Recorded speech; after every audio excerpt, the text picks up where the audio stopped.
Pinondohan umano ng mga POGO operator at drug lord ang kandidatura noon ni VP Sara Duterte. Sinabi yan sa affidavit ng nagpakilalang dating bagman umano ng bise. Live mula sa TV5 Media Center, nangunguna sa balita si News 5 anchor Bok Edlinga. Bok, una sa lahat, sino itong nag-aakusa kay VP Sara at ano kanyang mga binunyag? Well, Jiggy, napaka-makulay nitong si Mr. Ramil Madriaga kung titingnan mo ang kanyang kasaysayan na dating kasamahan sa kolehiyo daw ni VP Sara.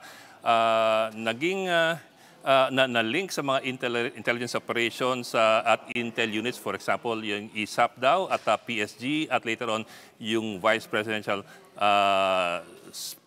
Security Group, among other things. Also, nung nakaraan din, siya rin daw ay nakulong at nakonvict. Nahatulan daw ng death penalty pero na-acquit eventually ng Supreme Court.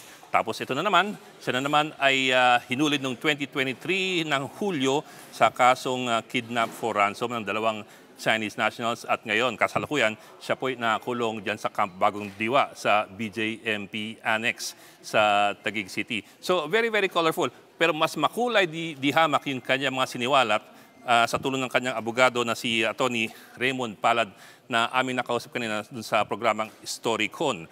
Ayon dun sa affidavit na ni notaryo, sa tulong ni Atty. Raymond Palad, sinasabi ni Madriaga, among other things, na siya daw ay nag-deliver sa utos ni VP Sara at ng kanyang mga tauhan, including several active duty security officers ng ng Vice Presidential Security Group na mag-deliver ng ilang duffel bags ng pera sa iba't ibang lugar. Kasama na dyan, for example, nag-deliver daw siya ng duffel bag containing around 30 million pesos sa isang lugar sa Laguna, sa isang comedy bar kung saan may kilala si VP Sara daw, at sa isa pa sa parking lot ng Office of the Ombudsman. Hindi lang yun. Assertion din ni Ramil Madriaga sa kanyang affidavit na noong Pebrero 2020, nag-deliver daw siya ng 1 bilyong piso in cash. Laman daw ng isang Toyota Grandia sa Muntinlupa. Hindi lamang yon, according to Madriaga, kinumpirma pa raw, di umano, ni Pangulong Duterte sa kanya through phone kung na-i-deliver na niya yung pera. So ang tanong namin, paano lamang si Pangulong Duterte mismo ang tumawag sa iyo? Kasi telepono lamang. Ang sabi ni Madriaga, sabi ni Palad, Atty. Palad, na kausap namin kanina, alam daw ni Madriaga kasi ang cellphone number ni Pangulong Duterte dahil dati na niyang nakakausap. In fact, may code pa raw sila para sa dating Pangulo. Ang code daw niya ay CM or MC, meaning City Mayor, in reference to stint dati as Davao City Mayor. Jiggy. At nabanggit ba, Bok, ni Ginong Madriaga o ni Atty. Palad yung motibo sa pagsisiwalat na ito?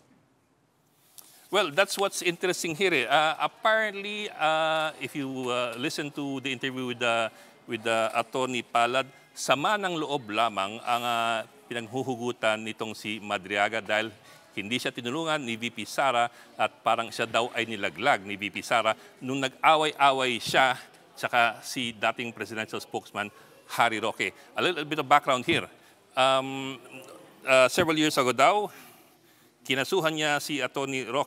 Harry Roque sa ombudsman ng kasong land grabbing in relation to a POGO compound that was being set up in Bataan. Supposedly, meron daw kasong land grabbing doon si Harry Roque at hindi raw maatim, supposedly again, nitong si Madriaga na ang nagte-take over ng lugar na yon were Chinese paramilitary officers. So dahil doon, nagkakasuhan sila at sa huli daw, siya raw ang nakulong, nakasuhan ng kidnap for ransom, ayon din sa kanya yun, at siya pa ang napakulong noong 2023. At ang kanyang sama ng loob, ito sinabi ni Atty. Palad, ang kanyang sama ng loob talaga, sa dami-dami ng kanyang ginawa para sa kanya, referring to VP Sara, nag-pick up ng pera, nag-deliver ng pera, masama talagang loob dahil para siyang binitawan o nilaglag ni VP Sara. Di umano. Again, these are assertions only being made by Madriaga through the affidavit as provided to us by Atty. Palad. Ito po yung soundbite.